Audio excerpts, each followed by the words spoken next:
নমস্কার বন্ধুরা, আপনারা আমাকে একজন অনুরাগী হিসাবে চেনেন, কিন্তু আজ আমি আপনাদের সামনে এসেছি এক অন্য রূপে।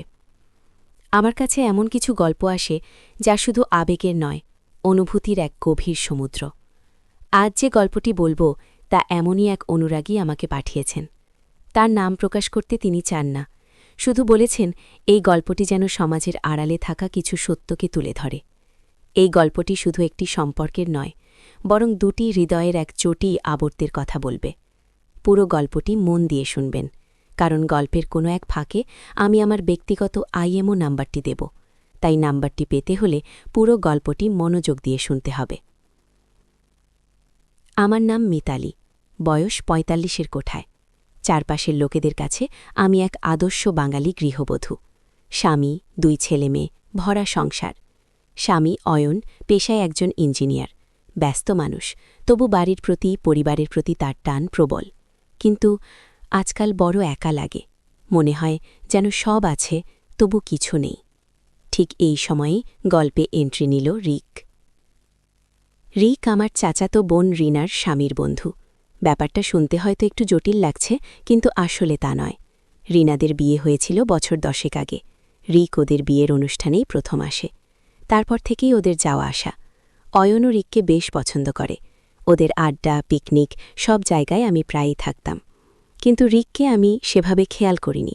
হ্যাঁ, সুদর্শন ছেলে, কথাবার্তায় বেশ মার্জিত, কিন্তু আমার কাছে সে ছিল শুধুই রিনার স্বামীর বন্ধু। বদলে গেল সবটা যখন আমাদের পরিবারের এক পারিবারিক অনুষ্ঠানে। অয়ন তখন অফিসের কাজে বাইরে, আমার ছেলেরা হোস্টেলে, বাড়িতে আমি একা। রিনারা এসেছিল সেই অনুষ্ঠানে, রিকও এসেছিল। পুরনো দিনের মতো গল্প হচ্ছিল। আমি তখন একটু অন্যমনস্ক ছিলাম। হঠাৎ দেখি রিক আমার দিকে তাকিয়ে আছে। তার চোখে এক অদ্ভুত দৃষ্টি, যেন সে আমায় নতুন করে দেখছে। আমি একটু অস্বস্তি বোধ করলাম, অন্যদিকে তাকালাম। পরের দিন থেকেই শুরু হলো। রিক মাঝে মাঝেই ফোন করত, রিনার বাড়ির খবর নিত, আমার খবরাখবর নিত। প্রথমে ভেবেছিলাম হয়তো বন্ধুদের মতোই কথা বলছে, কিন্তু কিছুদিনের মধ্যেই বুঝলাম ব্যাপারটা অন্যরকম। ওর কথার মধ্যে এক গভীর উষ্ণতা, এক অন্যরকম আকর্ষণ। সে আমাকে এমনভাবে বলতো যেন আমি ওর খুব কাছের কেউ, অথচ আমি ওর রিনার ননদ, ওর বন্ধুর স্ত্রী। একদিন রিক ফোন করল, বলছিল ওর মনটা ভালো নেই, কিছু একটা নিয়ে ওর খুব টেনশন হচ্ছে।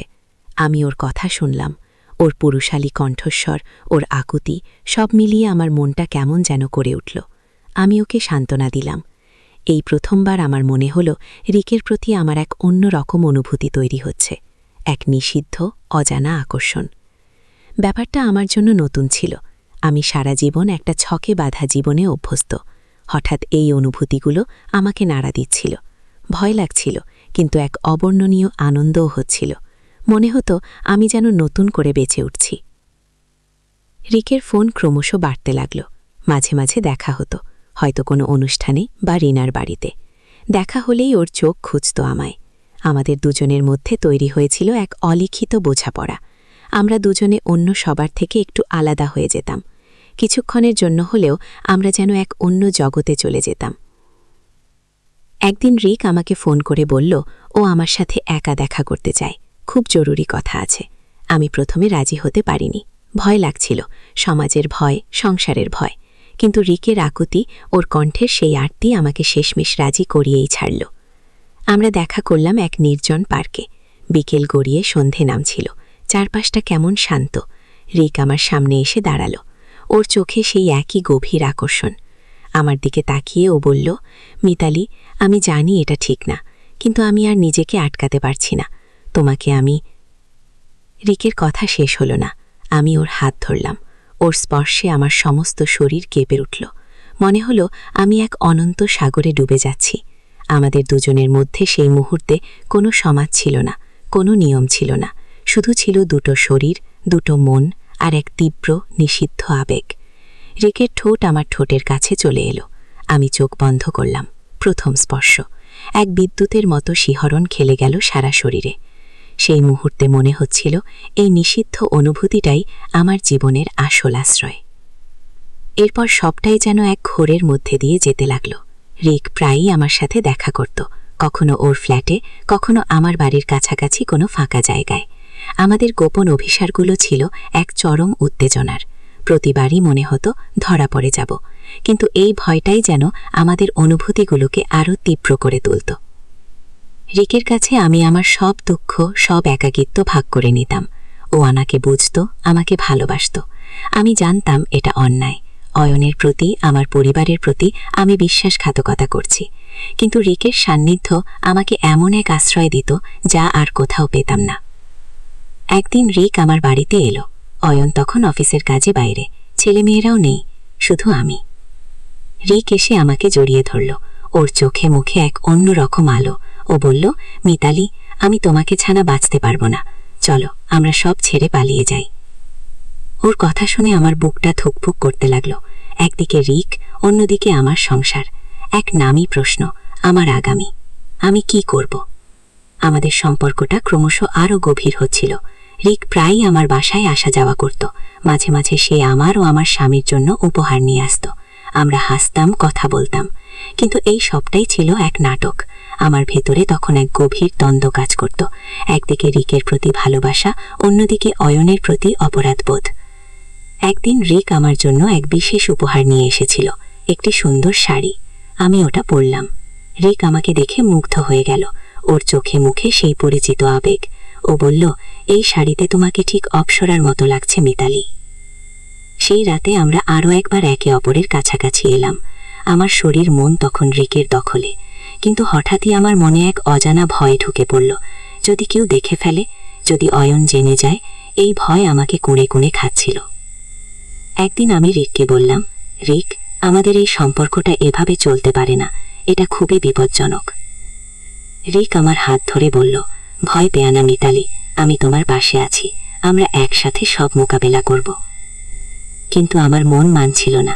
আমি জানতাম এই সম্পর্কটা একদিন আমাকে ধ্বংস করে দেবে। এরপর থেকে রিকের সাথে আমার দেখা করা কমে গেল। আমি চেষ্টা করছিলাম সব ভুলে যেতে, কিন্তু রিক আমাকে ছাড়ল না। সে আমাকে ফোন করত, মেসেজ করত, আমাকে দেখা করার জন্য চাপ দিত। একদিন রিক আমার বাসায় এলো। অয়ন তখন ঘরেই ছিল। রিক অয়নের সামনেই আমার হাত ধরে ফেলল। অয়ন অবাক হয়ে গেল। আমি ভয়ে জমে গেলাম। অয়ন জিজ্ঞেস করল, রিক, এটা কি হচ্ছে? রিক তখন যা বলল তাতে আমার পায়ের তলার মাটি সয়ে গেল। ও বলল, অয়ন, আমি মিতালিকে ভালোবাসি, আমি ওর সাথে থাকতে চাই। অয়ন হতবাক হয়ে গেল। আমি কান্নায় ভেঙে পড়লাম। আমার সব স্বপ্ন, সব আশা শেষ হয়ে গেল। ঠিক সেই মুহূর্তে দরজায় কড়া নাড়ার শব্দ হলো। আমরা তিনজনই চমকে উঠলাম। কে এলো এই অসময়? অয়ন দরজা খুলতেই যা দেখল তাতে ওর মুখটা ফ্যাকাশে হয়ে গেল। দরজায় দাঁড়িয়েছিল রিনা, রিকের বোন, আর তার সাথে ছিল আরও কয়েকজন। রিনা আমাকে দেখে বলল, মিতালি, তুমি আমার স্বামীর বন্ধুর ভাইয়ের সাথে কি করছিলে? আমার মনে হলো আমি মরেই যাই। এই মুহূর্তে আমি জানি না কি হবে। আমার সংসার কি ভেঙে যাবে? আমার সম্মান কি ধুলোয় মিশে যাবে? গল্পটা এখানেই শেষ হচ্ছে না।